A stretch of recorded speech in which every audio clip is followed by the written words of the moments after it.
Patrick Hutzel from IntensiveCareHotline.com, where we instantly improve the lives of families of critically ill patients in intensive care, so that you can have peace of mind, real power, real control, and so that you can influence decision making fast, even if you're not a doctor or a nurse in intensive care. This is another episode of Your Questions Answered, and in last week's episode I answered another question from one of our readers, and the question last week was: my mum has been in intensive care for 3 weeks now and she's on ECMO for ARDS. Will she survive?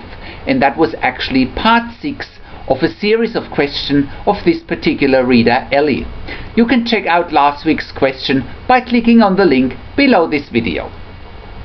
In this week's episode of Your Questions Answered, I want to answer another question from one of our readers, and in this week Kim asks: my mum has been diagnosed with stomach cancer and is in intensive care ventilated. Can I take her home? Hey Patrick, thank you for your site. My mum is in ICU in the US. We walked into the emergency room as she had shortness of breath and massive weight loss.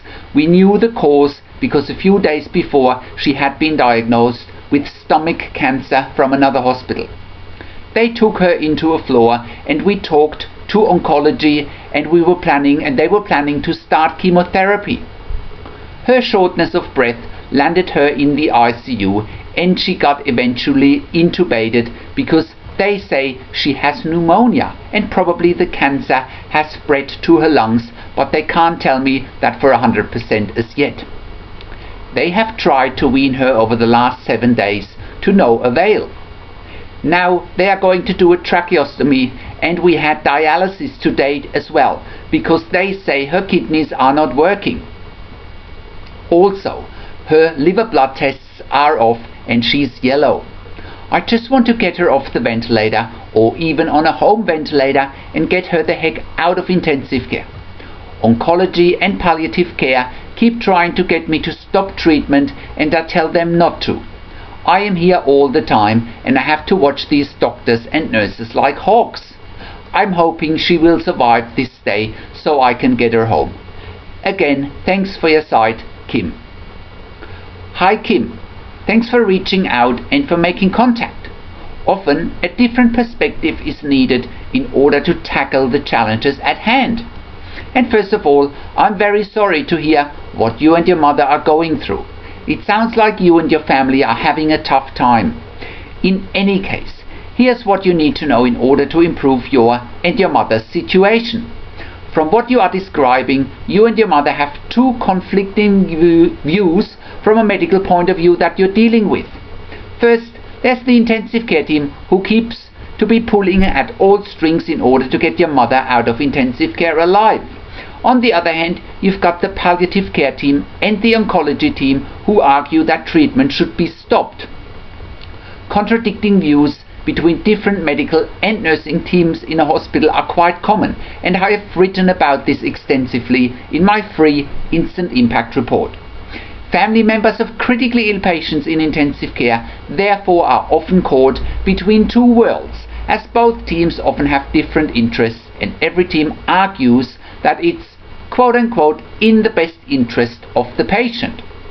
What it ultimately boils down to is what you and your family think is in the best interest for your mother and not what anybody else thinks.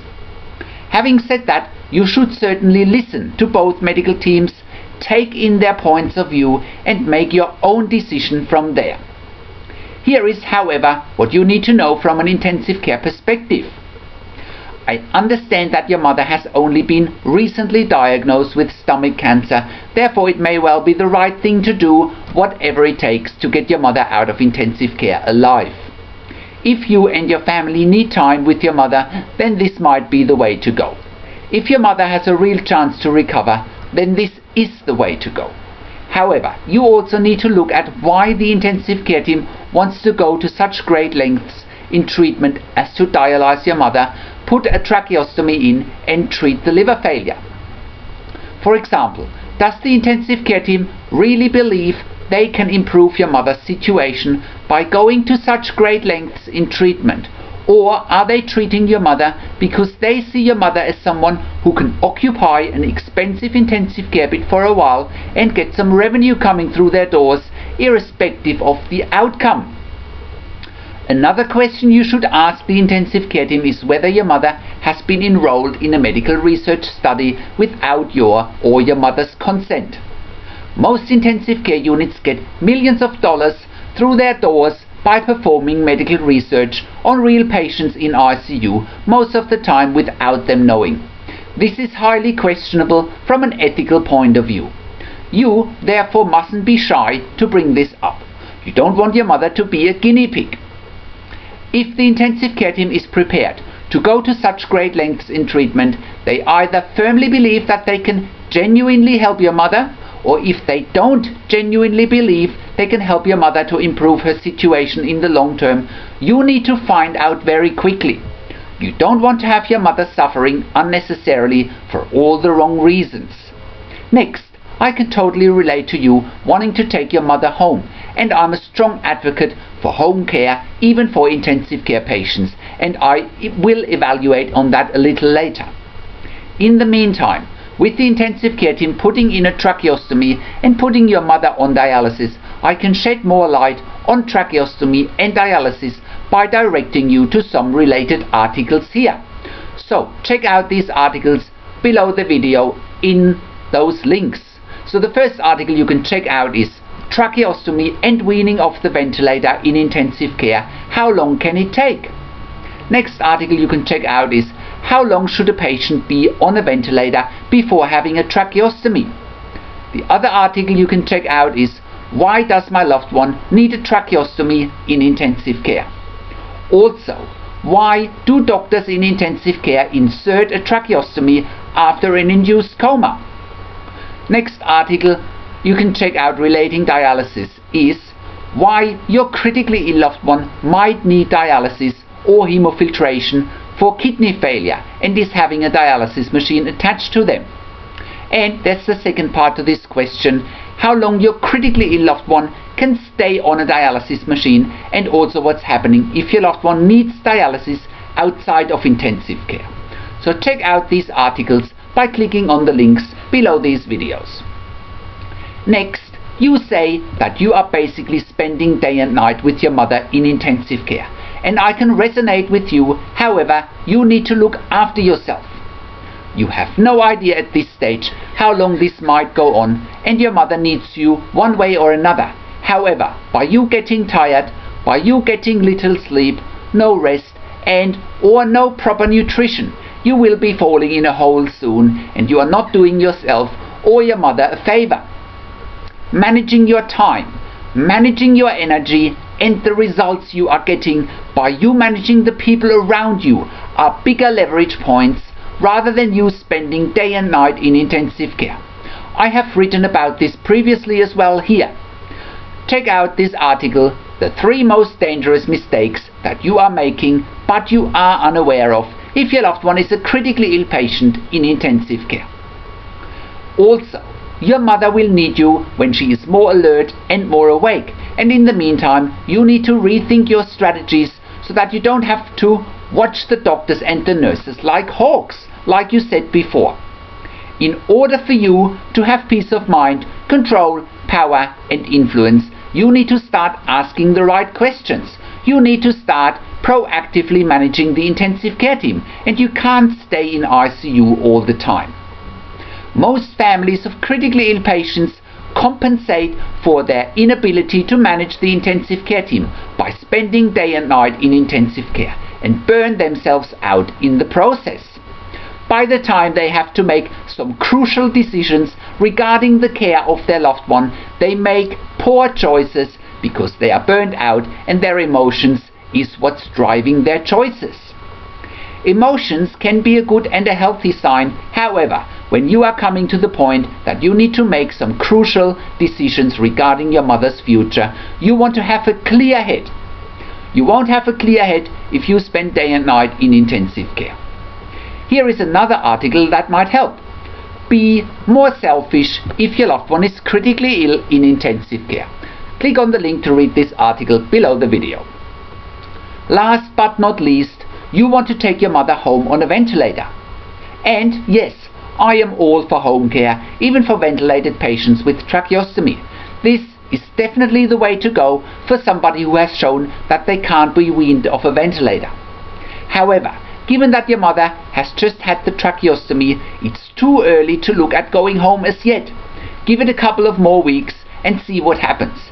Then you can reassess your options.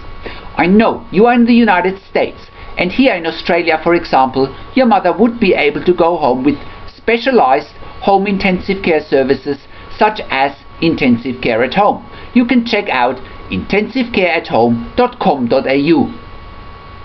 I don't know whether similar specialized intensive home care services are available in the US where you live.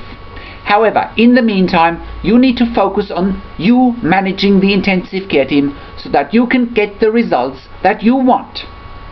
I really hope that helps, Kim. Please let me know if you have any other questions. I can also be available for 30 minutes for a chat via Skype free of charge. And how can you have peace of mind, control, power and influence whilst your loved one is critically ill in intensive care? You get to that all-important feeling of peace of mind, control, power and influence when you download your free Instant Impact Report now by entering your email below. In your free Instant Impact Report, you learn quickly how to get peace of mind, real power and real control, and how you can influence decision making fast whilst your loved one is critically ill in intensive care. Your free Instant Impact Report gives you in-depth insight that you must know whilst your loved one is critically ill or is even dying in intensive care. Sign up and download your free Instant Impact Report now by entering your email below. In your free Instant Impact Report, you learn how to speak the secret intensive care language so that the doctors and the nurses know straight away that you are an insider and that you know and understand what's really happening in intensive care.